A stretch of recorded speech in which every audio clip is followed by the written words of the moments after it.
Okay, hello and welcome to this tutorial. I promise that this one is a quick one. I just want to show you an AWS console in 2019.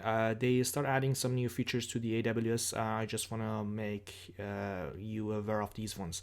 So I'm going to log into the console with my credentials, and then you can see that there are some new features inside the AWS console. If you compare this video with the previous video that we talk about this console, now you can see even the interface is a little bit different. And if I scroll down here in the compute part, for example, we are seeing that there are some new features. We have ECR, ECS, and EKS. AWS start adding some new features in the compute related to containers.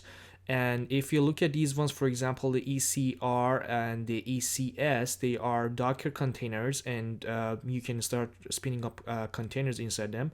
And EKS is actually the Kubernetes one. So they're start adding some new features related to the compute. If I go, for example, inside the ECS, you can see that you can easily go to the get a started one and start spinning up related settings for the containers. So starting from the container definition inside, and then you can configure the services and the clusters in each session. And if I go back, actually in the ECR one, we can technically spin off a fully managed container inside the AWS and start working with it. So new features related to the compute part. And if I scroll down to storage, we have some other new features here. We have FSX, new feature that you can start using this one. And this one is the file-based storage system for the Windows. And also you can use it for the machine learning and other features inside the AWS.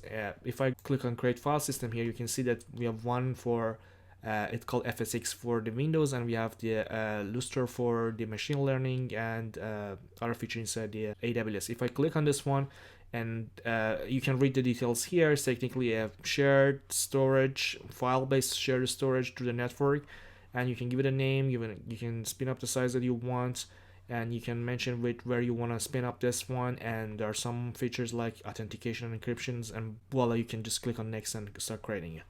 So the whole idea of this video, this quick video, is I want to mention that after some time, AWS is adding more and more features to the AWS console. If you go back to this console, you will see a different interface, and you can see there are a whole bunch of new features here. For example, another feature that is start adding to the AWS is AWS transfer for SFTP. So this one is a native SFTP inside the AWS. You can start using this one, and you'll see there are a lot of new features here also.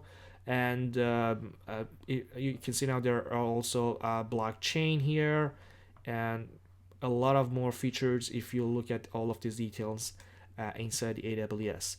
So for example, also in the management and governance, and also they changed the name. This one was the management tools, and now they changed it to the management and governance.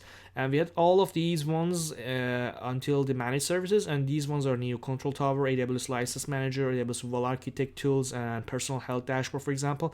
So they put these ones here. There are a bunch of other features that you can go through them and start looking at them, but I just wanted to quickly show you that the AWS console is a little bit different from the one that we introduced in the previous video, and I want to make sure that you are aware of this.